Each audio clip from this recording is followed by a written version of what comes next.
사랑의 하나님, 오늘도 변함없이 저희들에게 은혜를 베풀어 주시고 하나님 앞에 나와 찬양하며 말씀을 나누고 기도하며 하루를 시작할 수 있도록 도와주시니 감사합니다. 하나님 뜻하신 바가 있어서 우리를 이 땅에서 살게 하셨고 귀한 직분과 사명을 주셨습니다. 하나님, 직분에 맞는 삶, 또 그 사명을 감당해내는 우리가 될 수 있도록 인도해 주시옵소서. 아파하고 신음하는 이들이 있습니다. 몸과 마음이 아프기도 하고요, 또 죄로 인하여 힘에 겨워하기도 합니다. 또 여러 가지 상황 가운데 지쳐 있기도 하고 코로나19로 힘에 겹기도 합니다. 하나님, 그들의 모든 상황과 형편을 아시니 어루만져 주시고 위로해 주시고 치료해 주셔서 회복되게 하여 주시옵소서.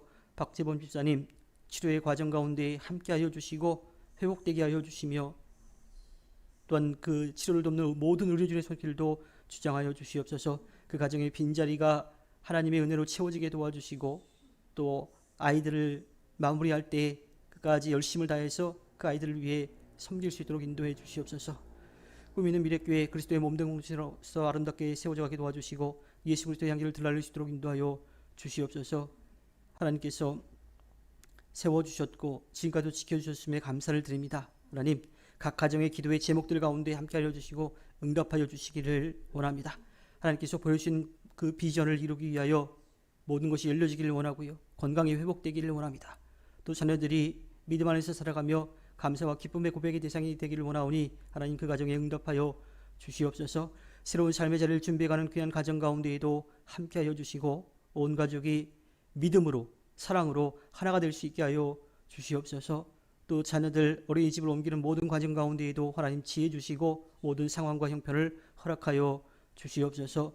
하나님 주신 귀한 달란트로 많은 이들의 마음을 어루만지려고 하는 귀한 청년 가운데 함께하여 주시고 그 준비의 과정과 진행되는 모든 과정 가운데 하나님 함께하여 주시옵소서.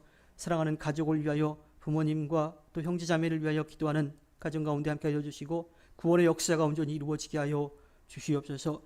삶의 자리를 지켜갈 때에 그곳에서 하나님의 자녀로 예수 그리스도의 증인과 제자로 성령의 능력을 힘입어 살아가게 하여 주시옵소서. 꿈과 비전이 있습니다. 하나님, 달려가고 있는데 끝까지 열심을 내게 도와주시고 또 준비하고 달려온 아름다운 열매를 맺을 수 있도록 하나님께서 함께하여 주시옵소서. 몸이 아파 여러 가지 상황 가운데 하나님 앞에 나오지 못했던 꿈미래의 모든 가정들 하나님께서 지키시고 돌보아 주시고 그들의 상황과 형편이 어떠하든지 어느 곳에 있든지 하나님을 예비하는 그 마음만은 하나님께로 온전히 들려지게 하여 주시옵소서. 이 시간 말씀을 나눌 때에 듣는 자와 전하는 자 주의 은혜를 나누게 하여 주시고 주님이 주신 말씀을 통하여 듣고 깨닫고 마음의 책임에 결단하여 승리하는 삶 살아내게 하여 주시옵소서. 함께 하실 것을 믿으며 모든 것 위에 뛰어나신 예수님의 이름으로 기도합니다. 아멘. 함께 나눌 말씀은 시편 25편 8절에서 22절 말씀입니다. 시편 25편 8절에서 22절 말씀 교독하겠습니다.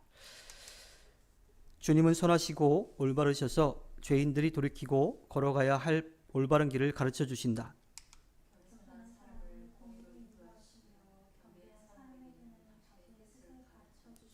주님의 언약과 계명을 지키는 사람을 진실한 사랑으로 인도하신다.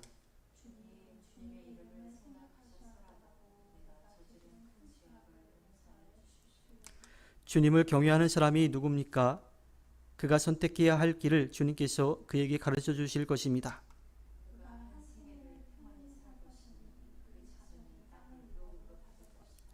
주님께서는 주님을 경외하는 사람과 의논하시며 그들에게서 주님의 언약이 진실함을 확인해 주신다.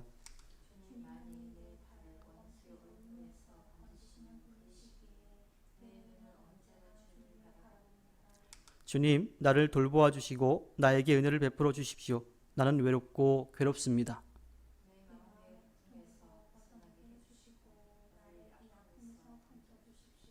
내 괴로움과 근심을 살펴주십시오. 내 모든 죄를 용서하여 주십시오.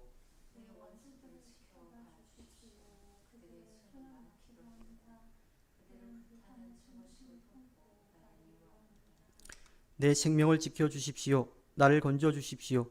내가 수치를 당하지 않게 하여 주십시오. 나의 피난처는 오직 주님뿐입니다.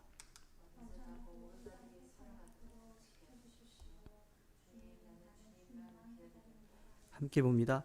하나님, 이스라엘을 그 모든 고난에서 건져 주십시오. 아멘. 오늘도 변함없이 우리들에게 베풀어 주시는 하나님의 끝없는 은혜를 누리며 살아가는 꾸밀의 모든 분들이 되기를 소망합니다. 죄인에게는 하나님의 말씀이 절대적으로 필요하죠. 그렇기에 선하고 정직하신 하나님은 죄인을 교훈하신다라고 다윗은 오늘 8절에서 고백합니다. 원수들에게 둘러싸여 환난을 겪고 있는 시인은 어디에서도 절대로 위로를 받지 못하고 있어요. 그 아픔을 하나님 앞에 호소하죠. 그리고는 하나님이 자신에게 돌이키셔서 그의 마음과 근심, 그 곤란한 일들을 풀어주시기를 기도합니다. 그런데 그러한 간절한 기도를 함에도 불구하고 다윗은 자신의 걱정 근심이 사라지지 않는 것을 깨닫습니다. 그의 근심이요, 그냥 단순히 외적 환경 때문에만 일어난 것이 아니기 때문이죠. 바로 마음속에서 품었던 악한 그 죄 때문에 온 것을 그는 알게 됩니다. 그래서 18절에 가면 그는 하나님이 이 곤고와 환난 가운데에서 나를 건져주시는데 그때 내가 잘못한 모든 죄까지도 용서해달라고 간절히 기도합니다. 그리고 이런 회개와 제사함 이후에도 그의 삶의 주변의 환경들이 그렇게 바뀌진 않았어요. 그런데 그 삶을 바라보는 다윗의 눈이 바뀐 거죠. 그는 하나님을 바라보며 자신의 영혼을 지켜달라고 기도하고요. 또 원수에게 수치를 당하지 않도록 주님께 피하겠다라고 기도합니다. 계속해서 주님을 바라보며 성실과 정직으로 자신을 보호해달라고 기도할 뿐만 아니라 그는 이스라엘을 위해서도 기도합니다. 사실 자기의 삶의 어려움들, 환경 때문에 기도했는데 그것이 환경만의 문제가 아니라 내 안에 있는 죄 때문이라고 하는 것을 깨닫게 되었을 때 그는 철저하게 회개했어요. 그렇다고 그 철저한 회개를 했다고 해서 삶의 모든 문제가 그냥 해결된 것은 아니었습니다. 그런데 그것을 바라보는 다윗의 시각이 바뀌었고 하나님만을 더욱 의지하는 그러한 삶을 살게 된 거였죠. 그런데 다윗은 거기서 그치지 않았습니다. 자기의 문제를 위해서 기도했는데 이제 그의 기도는 자신뿐만 아니라 자기가 해야 될 일, 즉 이스라엘 민족을 다스리는 일을 해야 되는데 그들을 위한 회개의 기도까지, 또 그들을 위해서 자기가 살아갈 수 있게 해달라고 하는 그 기도까지 넓혀져 가는 거죠. 우리가 하나님 앞에 기도할 때 우리의 필요를 하나님 앞에 간절히 기도하는 거 필요합니다. 또 하나님은 그것을 기다리시죠. 그런데 거기에 더 중요한 것은 거기에 멈추는 것이 아니라 내 안에 거짓되고 위선된 것들을 위해서 하나님 앞에 철저하게 회개해야 되고 또 다른 사람을 위한 중보의 기도도 함께 필요하다라고 하는 거예요. 다윗은 오늘 자기의 삶의 문제를 해결하라고 하나님 앞에 기도했지만 자신의 죄를 깨닫게 되었고 또 자신이 해야 될 일, 다른 사람들을 위한 기도까지도 함께 하게 되었던 겁니다. 우리는 심히 연약한 존재예요. 그래서 작은 유혹에도 넘어가죠. 그리고 그 유혹은 멈추지 않고 계속 우리들에게 불어오고 있습니다. 그래서 다윗은 자신의 연약함을 고백하지요. 그리고 죄악에 빠졌던 자신의 지난 날을 돌아보게 됩니다. 그리고는 주님을 경외하는 자를 용서해 주시도록 은혜를 구합니다. 넘어진 자를 다시 일으켜 세워주시는 것이 하나님의 은혜예요. 용서의 하나님이시고 다시 힘을 얻게 하고 다시 나아갈 수 있도록 하나님께서 돌보아 주시는 거죠. 그것은 죽은 자를 다시 살리는 것과 같은, 즉 살리는 하나님의 마음인 겁니다. 하나님은 선하고 신실하시고 인자하신 분이죠. 그래서 우리는 죄로 인하여 넘어질 수 있어요. 그것이 눈에 보이는 것이든 그렇지 않은 것이든. 하지만 모든 것을 아시는 하나님 앞에 우리가 철저하게 회개하고 돌아올 때 살리시는 하나님이시기 때문에 우리의 죄를 용서해 주시고 다시 일어설 수 있도록 해 주십니다. 죄의 유혹과 또 환난의 바람은 우리의 삶에 언제나 계속 불고 있어요. 근데 그 바람을 어떻게 맞이하느냐? 우리 스스로 그것을 막아내려고 하면 넘어질 수밖에 없지요.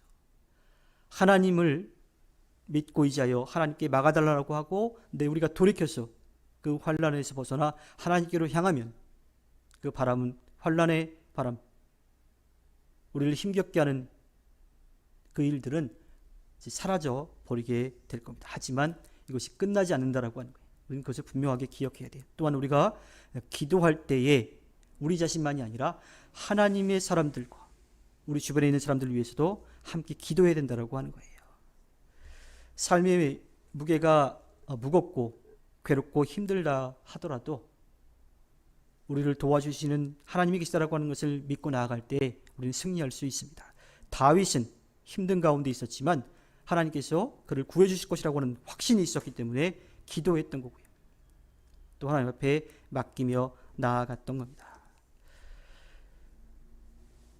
원수들이 셀 수 없을 만큼 많을 때에도 하나님께서는 다윗을 지켜주신 것을 다윗은 고백했던 겁니다. 우리도 마찬가지입니다. 하나님을 믿고 의지하는 것, 절대로 그것을 잃어버려서는 안 돼요.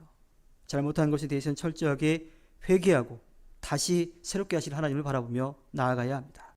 주님을 믿는 그 믿음은 결코 버려서는 안 되죠. 세상은 변하고 사람들은 달라질 수 있지만 하나님의 사랑은 절대로 변하지 않기 때문입니다. 그러므로 하나님을 온전히 의지하고 또 그분을 경외하는 그 마음, 그 믿음으로 살아가야 합니다. 하나님께서 다윗을 지켜주셨던 것처럼 또 우리도 지켜주실 것입니다. 하나님을 경외하는 것이 지혜인 이유가 있어요. 하나님께서 당신을 경외하는 사람들에게 인생의 길을 어떻게 가야 되는지를 분명하게 가르쳐 주시기 때문이죠. 또 넘어졌을 때 철저하게 회개하면 다시 일으켜 세워주시기 때문입니다. 그리고 끝까지 보호해 주십니다. 그러므로 우리는 우리를 버리지 않으시는 하나님을 끝까지 바라보며 살아가야 합니다.